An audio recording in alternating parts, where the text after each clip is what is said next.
Dear students, welcome to EPG Pathshala. I am VN Prabhakar from Archaeological Survey of India.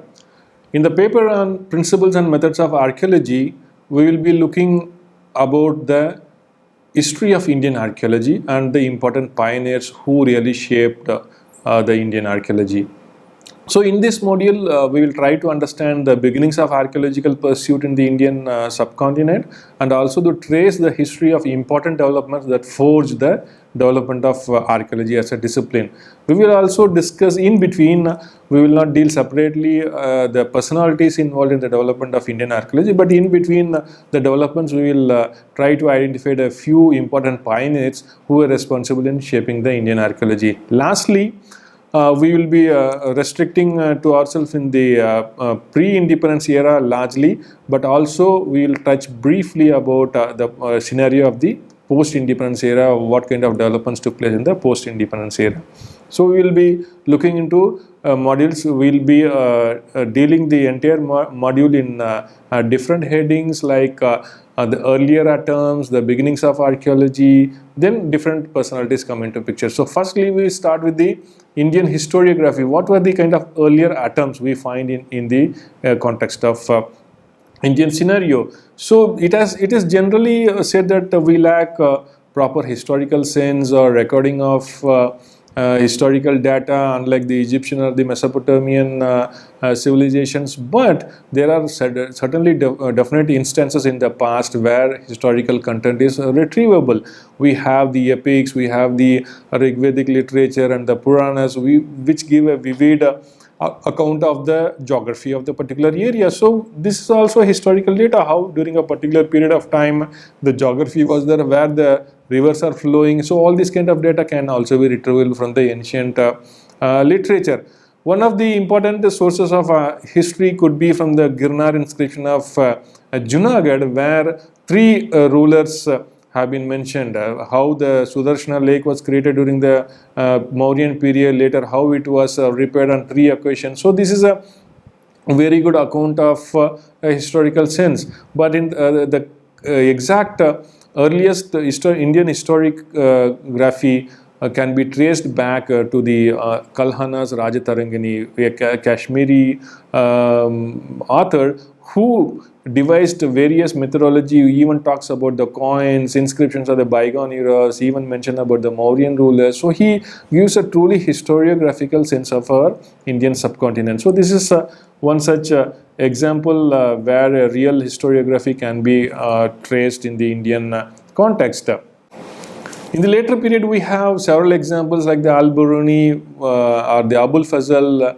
They give a very good account also, and one such event which happened is the understanding the importance of Ashokan inscription from Meerut and Topra by Firozshah Tughlaq. Even though he did not understand what it is written on the pillars, but looking into the nature of the pillars and the kind of importance to them, so he managed to transport two of these pillars to Delhi. So this kind of appreciation of the past can also be witnessed from the certain examples, and we have from a large account of the foreign travelers like Xuanzang and Fahian and the unknown author of the Periplus Maris Erythrae. So we have a very good account of the Indian subcontinent, what could be the nature of the cities and towns, and also certain other important aspects of the population. So these were all going on, and due to the increase of the trade activities happening between the Indian subcontinent and the European countries starting from around 1600 CE onwards, many travelers were visiting the Indian subcontinent. Like there were people like Marco Polo, Vasco da Gama, and William Finch, Niccolo Conti. There are many people, they were coming and they were visiting the historical places like Ashokan pillars of Delhi and Allahabad was done by William Finch.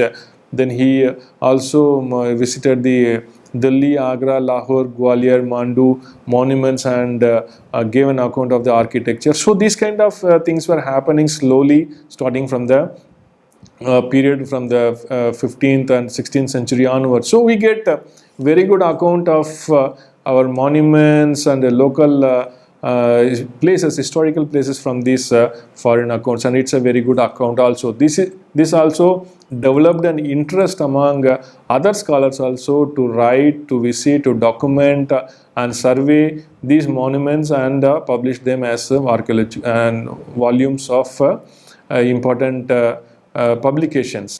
Thus, many scholars were being attracted, and during this period we also see examples of how our ancient literature were being appreciated. There is an earliest example of compilation of Sanskrit grammar in Latin by one scholar known as Hangsden. Then a translation of Sanskrit literature exposing the richness of Rig Veda, and Aitreya Brahmana by a scholar known as Kalmeth in 1731. So the people, they were slowly understanding the richness of our ancient literature. It is being translated to other languages so that the other population, other set of scholars can also understand and appreciate our ancient past. So this sort of appreciation were being happening, and slowly it led to the more understanding of the Indian subcontinent.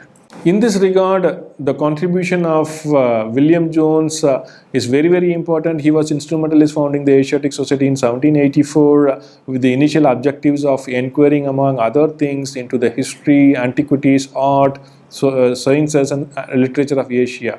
So there were large kind of objectives, and the other objectives it also include geology and pure mathematics, ethnography, mechanics, geography, religion, mineralogy, politics, grammar. So various subjects were being incorporated, and every object and every association of these kind of subjects with the past could be surveyed by the Asiatic Society. So that was the very first attempt towards the later establishment of a proper archaeology discipline in the Indian subcontinent. So the contribution of William Jones is much enormous. He was able to identify the Mauryan ruler Chandragupta Maurya with Sandrakotas of these classical writers, and also association of Alexander the Great, because they were contemporary, and so these kind of associations were made for the first time by William Jones. He also located the ancient Pataliputra, which was the Paliputra of the classical writings, at the confluence of Ganga and so on. So these are all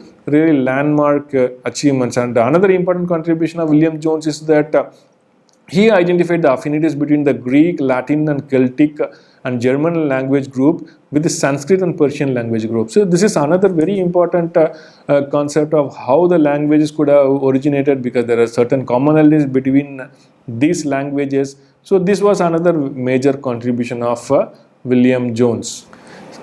During the same period also, other developments were taking place after the establishment of the Asiatic Society.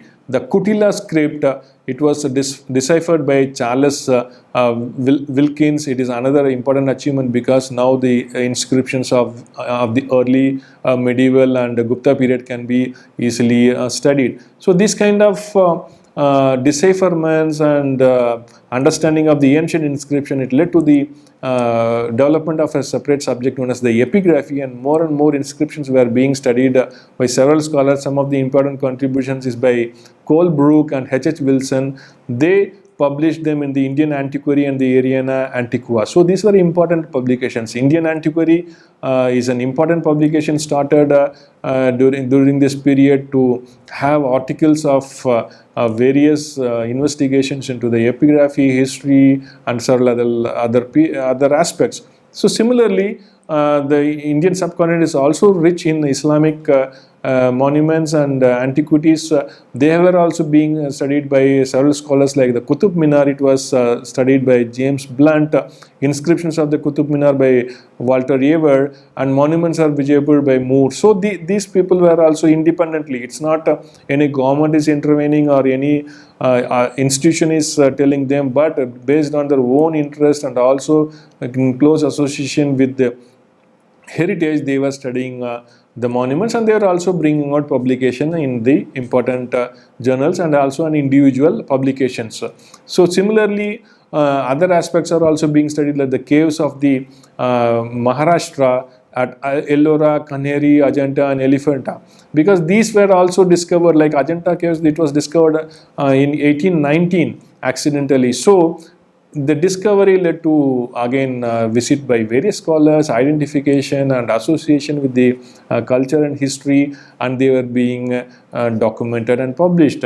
One such important contribution is by James Todd. He surveyed the entire Rajputana region, Rajasthan, the modern Rajasthan region, and brought out a publication in the Annals and Antiquities of Rajasthan. So these were important contributions. Similarly, we have enormous contribution by Colin Mackenzie, who was the Surveyor General of India since 1815, and he has brought out an enormous wealth of documentation consisting of 2,630 measured drawings, 78 plans. He discovered 6,218 coins, 106 images, and copying of 8,076 inscriptions. So he was surveying exhaustively the southern Indian region, and he also documenting the megalithic monuments in South India. So this is an important contribution by Colin Mackenzie into the archaeological aspect of South India. So another aspect is the documentation, how they are documenting during this period. There were no printing press, there were no kind of modern technologies available. So they were making watercolors and engravings and making lithographs and publishing them. So one of the important contribution is by Thomas Derniel, which is even today very, very famous. He published 6 folio volumes with 120 color representations, which were engraved from 1790 to 1809. So these kind of documentation, they are very, very crucial. So if we look into the older documentation, the present day context, we can understand what is the importance of them. One more scholar who was surveying in the Mysore territory is Buchanan. So he started the survey in around 1800, and slowly he extended his investigation to other areas like Dinajpur, Rangpur, Purnia, Bhagalpur, Bihar, and other areas, and he published his volumes with at least 500 drawings of various architectural and archaeological features. But the efforts for conservation preservation was lacking. I mean, there was no direct government participation here, but here and there are stray instances. One such instance is the efforts for preservation and appointment of a committee by Lord Minto for the preservation of Taj Mahal, Sikandra, Fatehpur Sikri and Rambagh region. And there are also instances of glaring misuse of monuments during this period. There is even an audacious proposal for dismantlement of the marble of Taj Mahal and auctioning them by Lord Bentinck, but later it was avoided. But one marble bath from Shah Jahan from the Agra fort, it was completely dismantled by Moira and gifted to King George IV. And this is also happening, how they are misusing the archaeological wealth and architectural remains. But unfortunately later this same marble bath, it was auctioned by Lord Bentinck. He even attempted, as I told you before, to auction the marble of Taj Mahal, but fortunately it was averted. During the same period, the Amaravati Stupa, one of the most stupendous architectural wonder of the early centuries of the Common Era, it was plundered completely by a local zamindar who wanted the limestone pieces from this Amaravati Stupa for creating, for manufacturing lime. So such instances were also happening, and side by side the governments, the local governments, because there was no concept of the central government during that period of time. There were governments by the British companies in Bengal and Madras. So they passed separate regulations known as the Bengal Regulation of 1810 and Madras Regulation of 1817. This enabled to a certain extent the government can intervene for the protection of the buildings which are under their custody, but not the private individuals. So these things were also happening as some stray instances, and not a concerted effort was there for understanding the preservation of archaeological remains.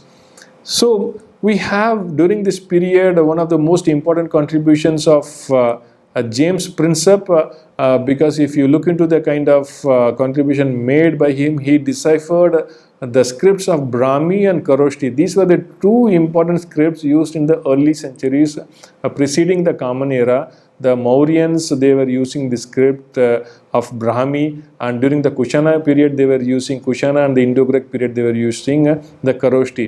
So the Brahmi script was deciphered by Prinsep looking into the votive and label inscriptions of the Sanchi. So all these votive inscription and the label inscription, they end with a word known as Dhanam. So it was identified as a Dhanam. It's a donation related to that pillar or some activity, and it slowly led to the identification of Piyadasi from the Ashokan inscription, and slowly James Prinsep to crack the entire Brahmi script. Similarly, the Kharoshthi script, which was used in the Indo-Greek coins, they had this bilingual legends on the Indo-Greek coins. One side it is the Greek legend, and the other side it is the Kharoshthi legend written in the Prakrit language. So they could understand the similarity, and it was deciphered. So this is the most important contribution of Prinsep, and also it led to the beginnings of the actual archaeology in India, because slowly the people were able to read all the inscriptions coming from the very early age and slowly understand the history of our past. So other important contributions of Prinsep is that he identified three Hellenistic kings mentioned in the Ashokan inscription, namely Antiochus, Ptolemy, and Magas of Cyrene. So they are mentioned in the Ashokan edict of Girnar, and which clearly established a chronological contemporariness of the Ashoka with the Western rulers. So these things were very, very remarkable in fixing a chronological time frame. Other scholars who were active during this period as James Ferguson and Colonel Meadows Taylor, they were remarkable in documenting the rocket temples and the megalithic monuments by Meadows Taylor, and cave temples by James Ferguson. So the wealth which is being discovered at various places, they were being documented. The efforts of various scholars like the Ajanta and Ellora, they were being documented, and several people they were doing the documentation also. Khitu is one such important personality who took the task of surveying Bihar and Banaras. Then Kalinjar was being documented by Maisi. Captain Gill, he was documenting the Ajanta paintings and drawing them. So these kind of things were happening side by side. I mean, they are happening for the most important monuments. It's not as a overall concept of archaeology as a discipline, but slowly the concept of archaeology is emerging. So this also led to the founding of Archaeological Society of Delhi in 1847, but even though it did not last long, it had a wide range of objectives of documentation, producing plans, drawings and elevations, historical researches, both in and around Delhi. So, but they had a very good kind of objectives, but that did not last long, unfortunately. So next comes a very important stage. I mean, we have been seeing about how during the earliest phases, William Jones was responsible for founding the Asiatic Society, how James Prinsep was really deciphering the scripts of our past, but the real sense of archaeology started from the days of Alexander Cunningham. Alexander Cunningham, who followed the footprints of James Prinsep, was very much interested in the Indian archaeology, and even in 1848 he submitted a proposal to the government of India to carry out a nationwide survey of archaeological remains, but that was not considered by the government of India. But ultimately, during the period of Lord Canning, who understood the necessity of survey, and the government is doing very less in this regard, so he appointed Cunningham as a archaeological survey for doing surveys in the northern India, mainly in the northern India, and Alexander Cunningham joined the survey in December 1861. But even then, the conservation and preservation activities were left out of the purview of Alexander Cunningham. So Alexander Cunningham started his investigation largely following the footprints of Chinese travelers Xuanzang and Fahian. Then he identified most important sites visited by the Chinese travelers. He located on the map. He drew plans and elevations. He also dig sporadic excavations, and all these things were being done by him. And another important contribution of Cunningham is that he identified Alexander of Epirus from the Ashokan rock edict of Khalsi.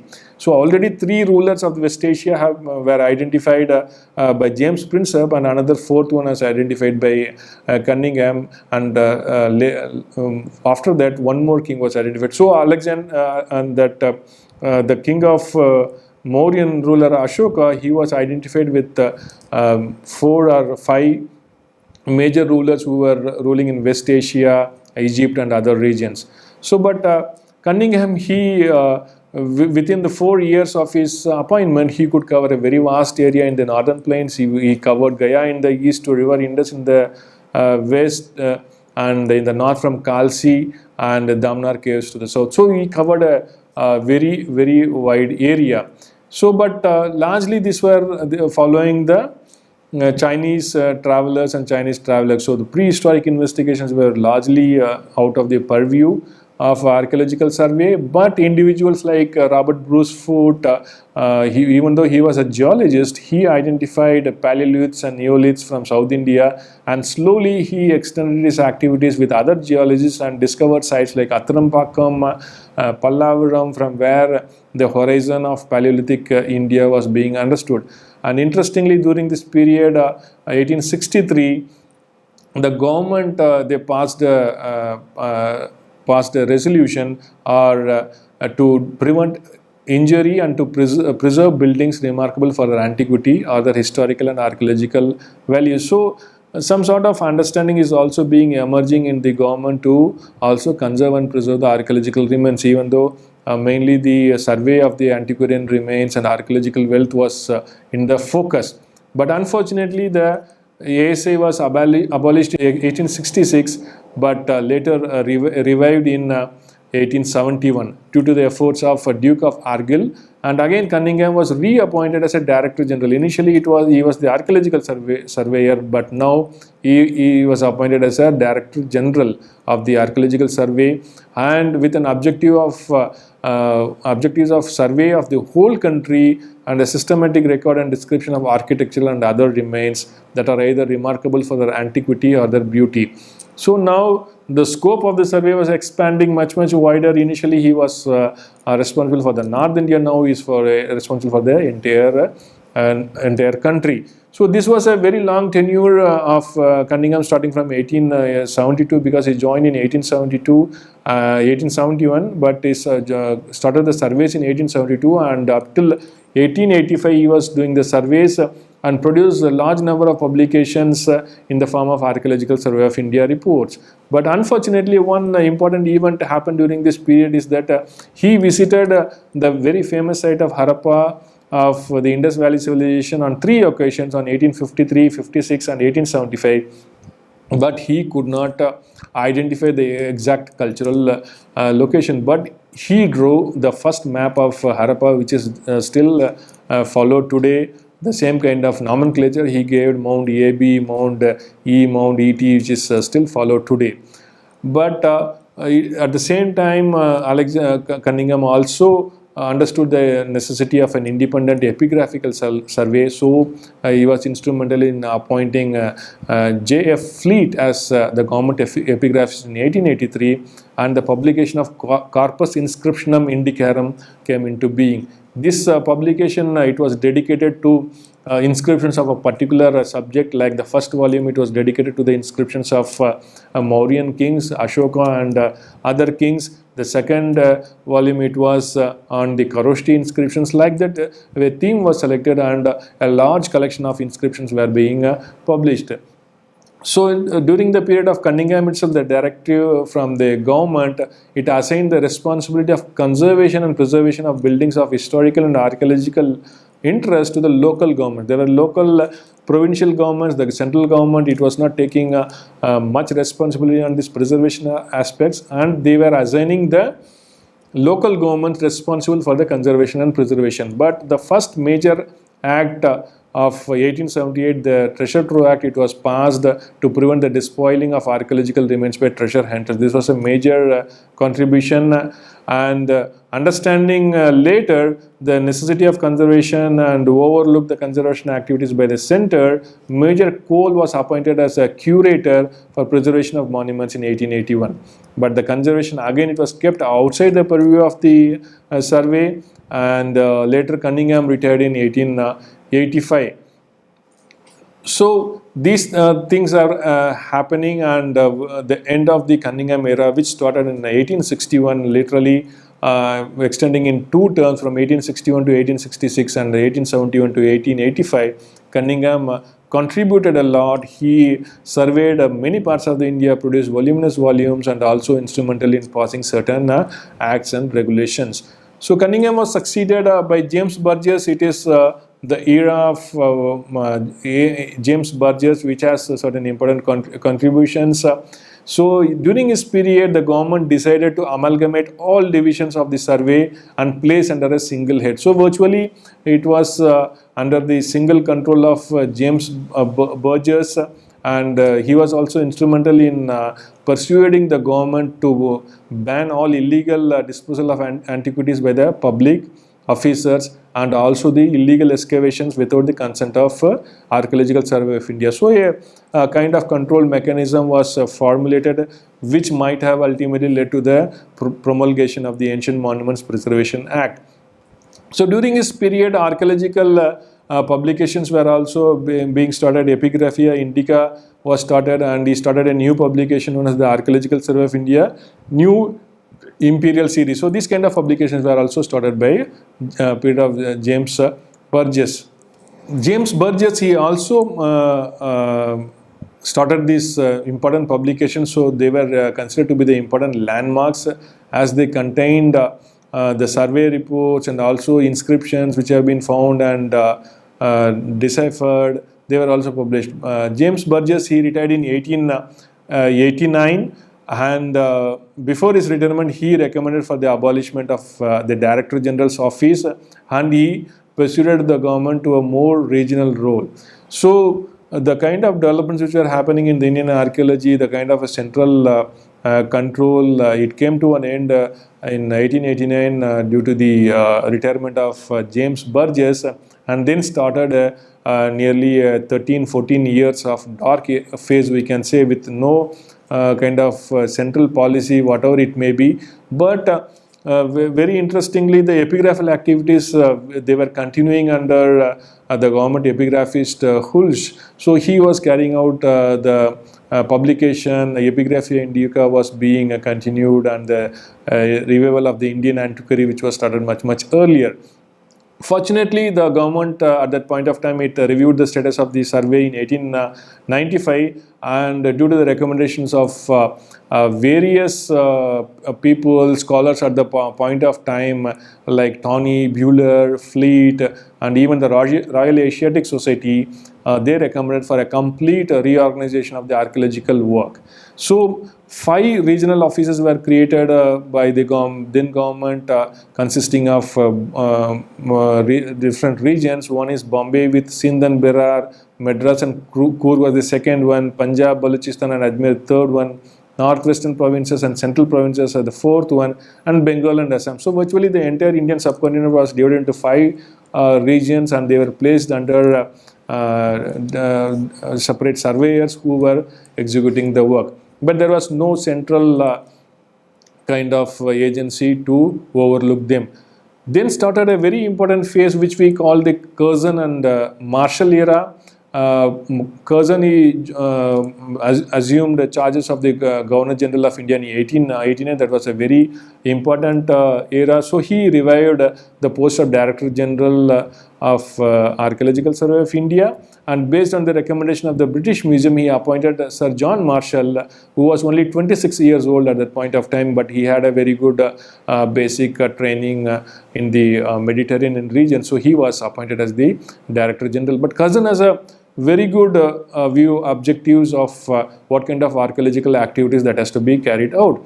So in his In his notes, he gives very exhaustive objectives, and the most important is that it is equally our duty to dig and discover. He says excavation and exploration, then to classify, reproduce and describe, like documentation and publish them, to copy and decipher, and to cherish and conserve. So in a single sentence, he covers all the aspects of the archaeological pursuits. So Curzon was also instrumental in reorganization of the survey. So he included new areas into the already existing circles, and Marshall joining in 1902, he revived the scheme of exploration, and the important sites like Nalanda, Vaishali, Pataliputra, Beta, Takshila, Harappa and Mohenjo-daro were excavated during his period, and he carried out carried out the explorations through other important scholars also, like Alexander Ree. He was continuing his survey in the southern India. John Marshall, he was also instrumental in passing the Ancient Monument Preservation Act of 1904. It was primarily meant for the protection, conservation and preservation of monuments. And an important development happened after the devolution rules of 1921, which placed the archaeology as a central subject. So the archaeology was achieving more and more important role now because of these decisions by the government of India, and it helped in developing the archaeology as a more central discipline and gaining more control. This important decision by the government, it brought all the monuments that were preserved and protected under 1904 with the central government, and left all the unprotected with the provincial government. Previously, there was no control by the government on the protected monuments. Now with this decision in 1921, all the protected monuments came under the control of the Archaeological Survey. During this period, a separate exploration branch was started by Sir John Marshall. As I told you before, important sites were excavated, but Marshall had special attention for Sanchi, Takshila and Sarnath. At Takshila, he excavated for more than 20 years, unearthing 3 phases of the city, and also many other important features relating to the Buddhist remains. So he was concentrating much of energy at Takshila, but he was also very much important in excavating at Sanchi, documenting the remains and publishing 3 volumes of the work done there.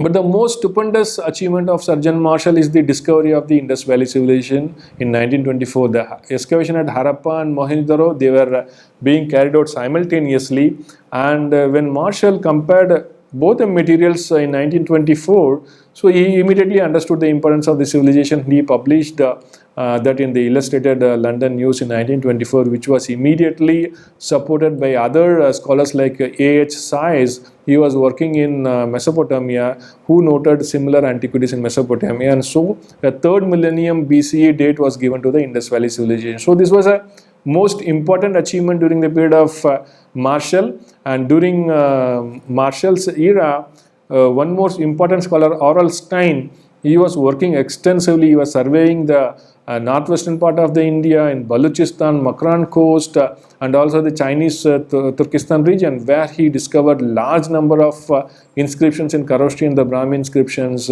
murals, textiles, all documentations, which later formed an important component of the New Delhi Museum. So these kind of activities were going on, and in the front of the conservation, the contribution of Marshall is much enormous. He laid down the conservation policy, the principles behind the archaeological conservation, ultimately led to the publication of a manual in conservation practices. He also introduced the concept of archaeological museum. He was instrumental in opening up museums at Agra, New Delhi, Delhi Fort, Lahore Fort, and also the excavated sites at Takshila, Sarnath and Sanchi. So these kind of things were developing, and looking into these examples, museum at other places were also created to cater to the education of the public. So these were also happening during the Marshall's era.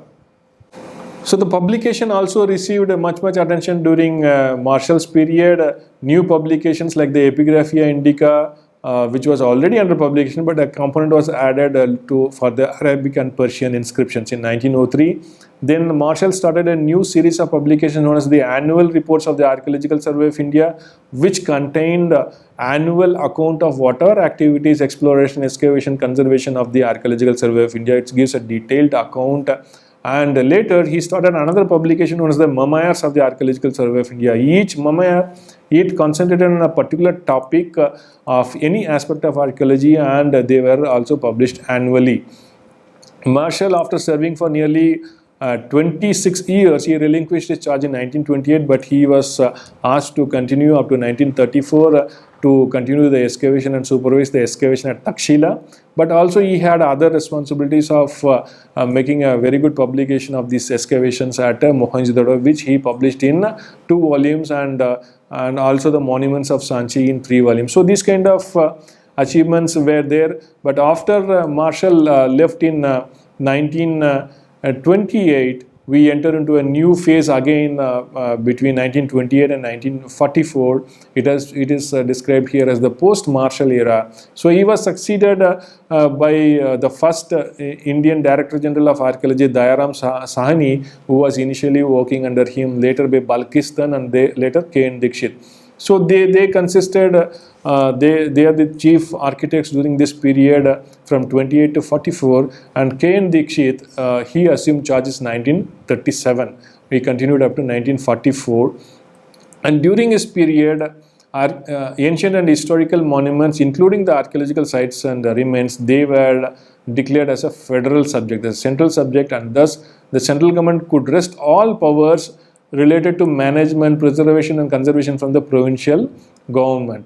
And again, one another important decision took place in 1932 was to enable the foreign institutions to work on the protected site. So under this relaxing the rules, the Chanhu-Daro site was excavated by American School of Indic and Iranian Studies and the Boston Museum of Fine Arts. So they could excavate the other Harappan site of Chanhu-Daro. So these things were also happening, certain relaxation in rules and also letting other institutions to work. But another important aspect took place during this period. Government appointed Leonard Woolley, a renowned archaeologist at that point of time, to submit, to scrutinize the working of the survey and to submit a report. Leonard Woolley, he totally condemned the functioning of the Archaeological Survey of India at that point of time. He focused on the very poor policy, selection of the sites, and how the deeper levels were not probed by the Archaeological Survey, and how the stratigraphy was being denied in understanding the earlier parts of the earlier phases of the site. So he also advised for the appointment of an advisor on archaeology, specialist in Stone Age antiquities, and also allowing Indian and foreign institutions like universities and other institutions to excavate. So these kind of recommendations were given by Woolley, and he also recommended the excavation of some important sites, and the topmost in his list was Ahichatra. So Ahichatra in western Uttar Pradesh is a very important site dating back to 2nd millennium BC, and it was excavated between 1941 to 1944 by K.N. Dikshit, and this excavation brought to light 2 important ceramic complexes of northern India, which later came to be known as the painted grey ware and the northern black polished ware. So in the midst of the excavations, K.N. Dikshit retired in 1944, which led to the appointment of Sir Mortimer Wheeler as the Director General, new Director General of Archaeology in 1944. Thus starts the Wheeler era. It's a new phase in Indian archaeology, the new phase of scientific pursuits in Indian archaeology, the kind of investigations initiated by Wheeler, they were remarkable during the period of time. He reorganized the survey on many aspects. He introduced many scientific methods in excavation, set up an excavation branch exclusively for carrying out this kind of pursuits, and also created posts of archaeological chemist and conservation activities he took under the overall purview of the survey. So all conservation activities which were with the provincial governments now came under the direct control of the survey. So these are the important contributions of Wheeler. So he also initiated several training programs in conservation, techniques of excavation, preparation of field records, surveying, photography, not only for the survey officers and the officials, but also select candidates from the universities, research institutions across India. So this was a very good training program which stabilized the archaeology during that period. So he also started some important publications, a bulletin known as the Ancient India,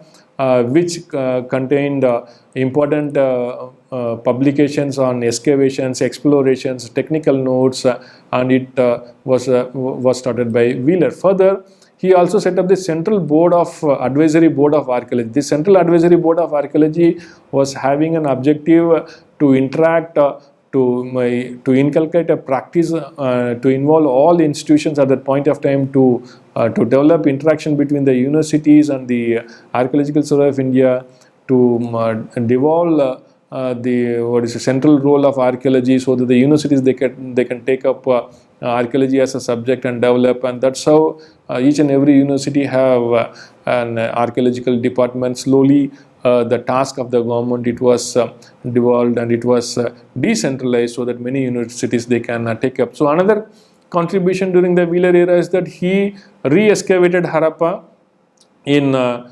1945, and he discovered the relation between the symmetry H and symmetry R37, and he established that symmetry H is a later period and the symmetry R37 it belongs to an earlier period. But he also made an hypothesis that the symmetry H burial belongs to the associated with the invading Aryans who were responsible for the destroying of Indus Valley civilization, which was disproved later on based on anthropological and other historical accounts. Wheeler also identified three important sites: Takshila in the north, Brahmagiri in the south, and Arikemedi in the south, to solve certain chronological issues of the Indian archaeology.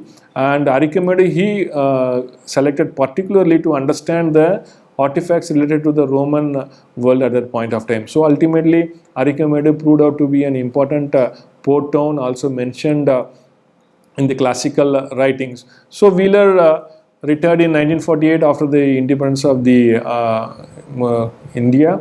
So he was followed by the Indian Director Generals who led the Archaeological Survey of India, and the Constitution. India achieving the Republic status in 1950, the Constitution of India made the following categories. They are known as the Union List, which included all monuments and sites declared by the Parliament to be of national importance. State List, which outside this protection of national importance, whatever is there, it was responsibility of the state. And there is a concurrent list where the center and states were vested with the concurrent jurisdiction of those monuments and sites which does not come under either the center and the state. So these were some of the remarkable events, and during the post-independence era, we have now a better understanding of the archaeological pursuits. We understand various cultural periods in a better manner with the application of sciences in archaeology. With the advent of radiocarbon dates in archaeology, we have a very good understanding. Also, the role of universities and research institutions, it is a commendable lot who have done major field work across the length and breadth of the country, and they have brought out various aspects and discovered new sites, discovered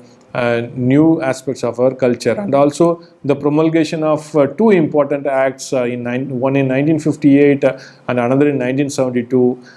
They made provisions for the preservation and conservation of monuments and antiquities in a better manner. But the most important aspect during the post-independence era is the World Heritage Convention passed by the UNESCO.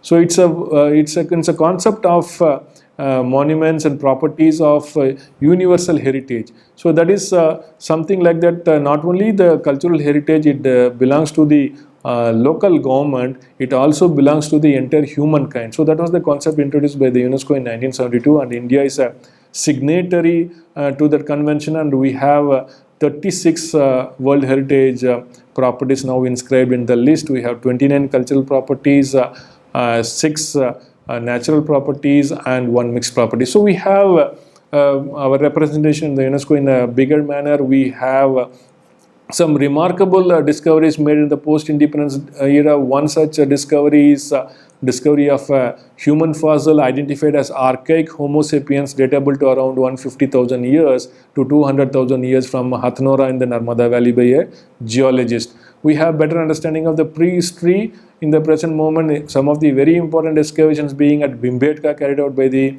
Deccan College, and Athrampakam in South India, which has a absolute date done by the excavator Shantipappu, which gives a date of 1.5 to 1.7 million years ago.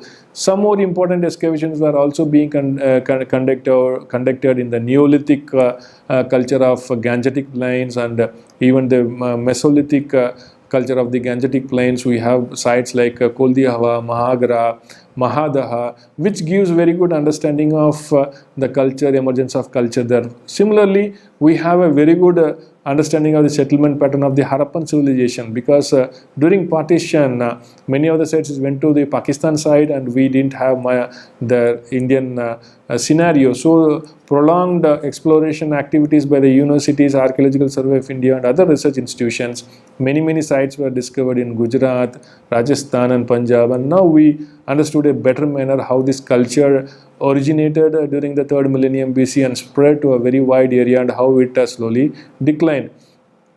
So looking back in this module, we have traced the Indian archaeology from the very earliest to the recent past. We have discussed its history along with important pioneers who contributed side by side, and it has to be admitted that we cannot discuss all pioneers or all scholars who have really contributed for the development of the Indian archaeology, but an attempt has been made to at least introduce these pioneers, so that you can go on and refer more and more literature and know about much more. You can also understand how the scope and objectives of archaeology was defined initially as a discipline, and later the government also took control of that, and how they regulated certain activities. Important discoveries and the contributions of the pioneers help us in understanding the role of government, also institutions and individuals in shaping this discipline. You can refer to the e-text quadrant to know more about it, because it has been dealt in a much elaborate manner, and other quadrants of this module to understand better. Thank you.